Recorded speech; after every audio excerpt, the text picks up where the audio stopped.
Ever notice how your morning toast doesn't taste quite the same lately? Or why that butter you bought at Woolies spits like a backyard sprinkler the moment it hits the frying pan?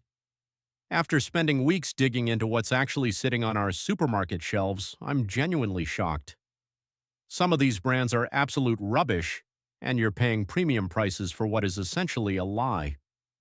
I've tested these in my own kitchen, pored over Food Standards Australia New Zealand reports, and even grilled the companies directly.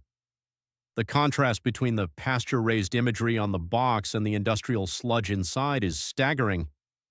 You've been led to believe you're buying dairy, but in many cases you're just buying a clever chemistry experiment. Today we are lifting the lid, stripping back the labels on 10 major brands found at Woolies and Coles. We'll look at the legal loopholes, the shrinkflation of actual fat content, and the deceptive marketing that turns margarine into buttery spread to trick your brain. I'm going to give you a consumer veto, a simple framework to ensure you never get ripped off again. If you stop watching now, you're leaving yourself vulnerable to these predatory tactics every time you hit the dairy aisle. You deserve to know what you're putting in your body and where your hard-earned cash is actually going. Let's get started. Let's start at the budget end of the spectrum. Aldi's Butterfly Salted Butter. Now, I shop at Aldi too. It's convenient. But this specific product is a trap. Proper butter is churned until the water is gone. This one? It has a shockingly high water content.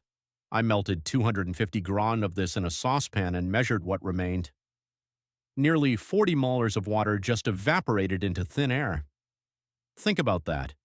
You're paying $4.50 for what is essentially only 210 gro of actual butter. When you cook with it, your pan sizzles and spits and your dish ends up bland because half of what you bought vanished as steam. If you're trying to make pastry, forget it.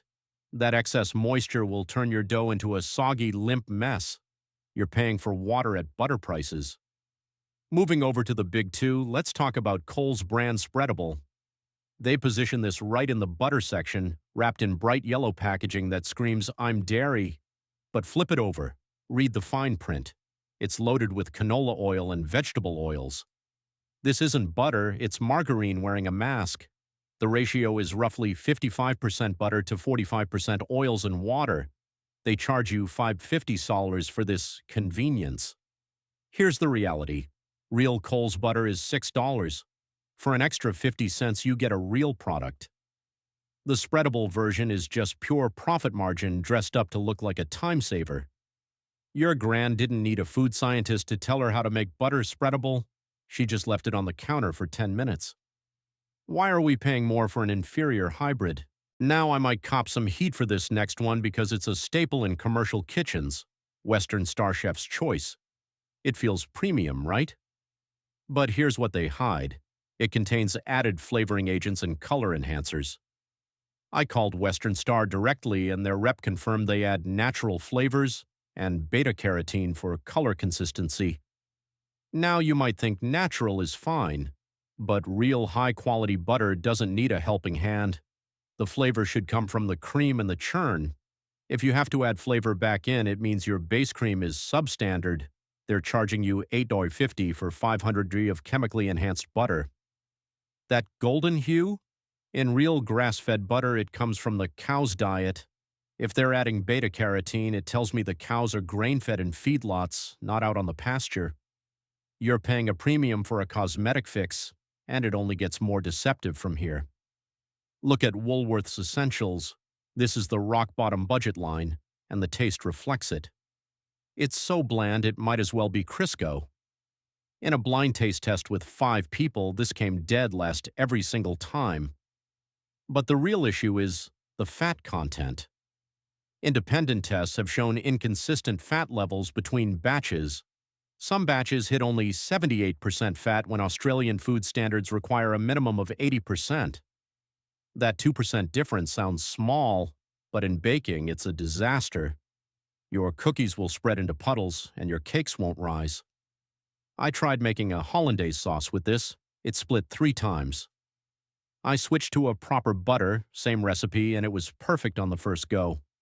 Woolies is cutting corners in the supply chain, and your Sunday brunch is the one suffering for it.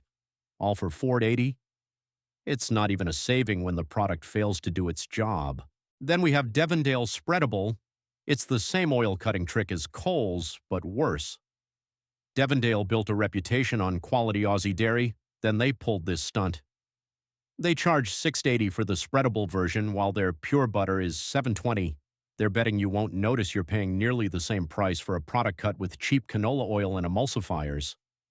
The ingredient list reads like a chemistry experiment. Butter, oil, water, emulsifiers, preservatives, and natural flavor.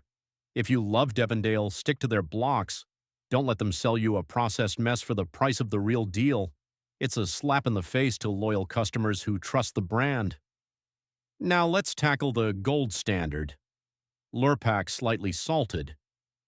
People worship this brand. Food bloggers rave about it. But let's look at the logistics. It's imported from Denmark. That means it spent weeks in a shipping container, more weeks in a warehouse, and even more on a shelf. By the time you unwrap it, that butter is months old. Fresh Australian butter beats it on every measurable metric: flavor, texture, and supporting local farmers. You're paying $9.50 for 250 growlers of Lurpak. Compare that to $6 for 500 growlers of premium Aussie butter. You are literally paying double for a fancy label and European prestige. In my tests, Lurpak came third against local premium brands every time.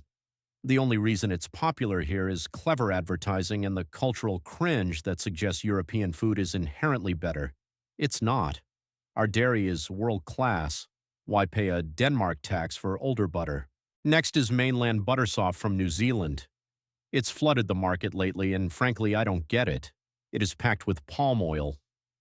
Beyond the environmental destruction palm oil causes, even the so-called sustainable kind, it ruins the flavor profile. Real butter is clean, creamy, and slightly sweet. Mainland Buttersoft is greasy. It doesn't melt properly on toast. It just sits there like an oily film in your mouth. I made scrambled eggs with this and had to bin them. They tasted like they'd been fried in cheap vegetable oil.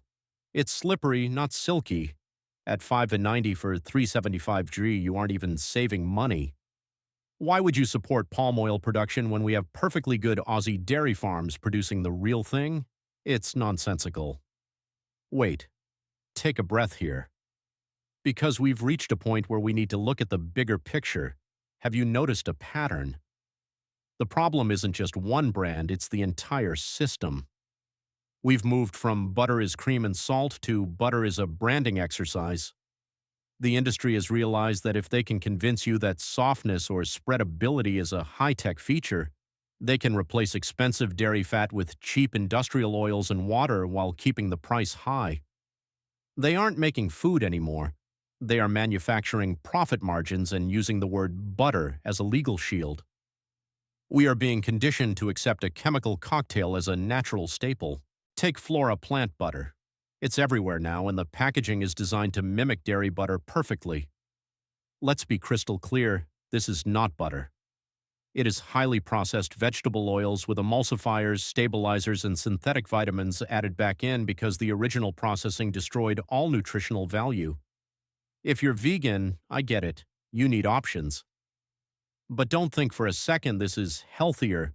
The ingredient list is terrifying. It's a science experiment in a tub, and they charge $7 for it.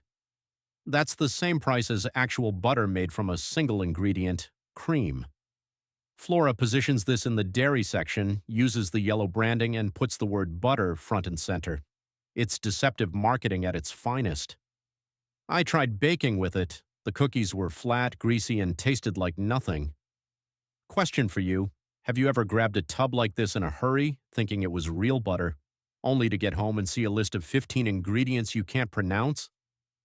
I'd love to hear about that moment of realization in the comments. Then there's Nuttelex Buttery. This might be even more cynical than Flora. At least Flora is a new player in the plant butter space. Nuttelex has been making margarine for decades. That's fine. Margarine has its place. But they rebranded as Buttery to cash in on the real butter trend. The gold foil, the block shape, the positioning, it's all designed to trick you. I've had 3 friends tell me they bought this by mistake. It's a hybrid that satisfies no one. It's not even fully plant-based in some versions because of the milk solids. The taste, purely chemical. It has this plastic-like flavor that lingers. If you try to make a pasta sauce with it, it separates into an oily mess. It won't emulsify. At $6.50, you're paying premium prices for bottom-tier ingredients. It's the same old margarine, just with a more expensive outfit on. And finally, we reach number 1. This one genuinely makes me angry. Bega Dairy Soft. Bega is a trusted Aussie icon, nearly a century of history. They are supposed to represent the best of us, but this product is a complete betrayal of that trust. It is only 60% butter. The rest is canola oil, water, and emulsifiers. They charge $6.30 for 500 gram, which is nearly as much as their real butter. You think you're supporting Aussie farmers. Instead, you're buying processed garbage with a patriotic label slapped on it. What makes it predatory is the packaging. It is almost identical to their 100% butter blocks. Same blue, same yellow, same logo. The only difference is the word soft in a script font that's incredibly easy to miss. I've watched elderly shoppers pick this up, trusting the Bega name, not realizing they're being sold a diluted version of the product they've bought for 50 years. It fails at everything. You can't bake with it. The shortbread becomes a sticky mess. You can't make frosting. It won't whip. It's worthless as a kitchen staple. So what's the common thread here? It's simple. The industry is betting on your lack of time. They're betting that in the 30 seconds you spend in the dairy aisle, you'll choose convenience or brand recognition over the actual truth printed on the back of the pack. They are charging you for water, cheap oils, and natural dyes while calling it a premium product, but you have the power to stop this. Here are your 3 rules for the supermarket. The ingredient rule. If it says anything other than cream and salt, put it back. You don't need emulsifiers, vegetable oils, or natural flavors in your butter. The Spreadable Trap. Don't pay for oil. Buy a real block of butter and a $10 butter dish. Leave it on the counter. Boom, you have spreadable butter that is actually butter. Buy local and fresh. Stop paying the import tax for Lurpak. Australian dairy is world-class. Look for blocks labeled simply unsalted or salted butter. Even the Coles Finest range is solid as long as it's 100% cream. Your body deserves real food, not a processed oil blend masquerading as a farm-fresh product. Your wallet deserves honest value, not a marketing gimmick. And our Aussie dairy farmers deserve your support for the real work they do, not for these blended abominations that barely support the industry. Next time you're at the shops, take that extra 30 seconds to flip the pack. It'll save you money, it'll save your baking, and it'll ensure you're actually eating what you think you are. If you found this investigation helpful, hit the like button and share it with someone who's still buying that spreadable rubbish. Subscribe for more deep dives into what's actually in your trolley. See you in the next one. The content in this video is based on my personal experience, taste, and opinions at the time of filming. Food quality may vary depending on batches, timing, or specific locations. This video is for reference purposes only and is not intended to disparage any brand or individual. Viewers are encouraged to try it themselves and form their own opinions.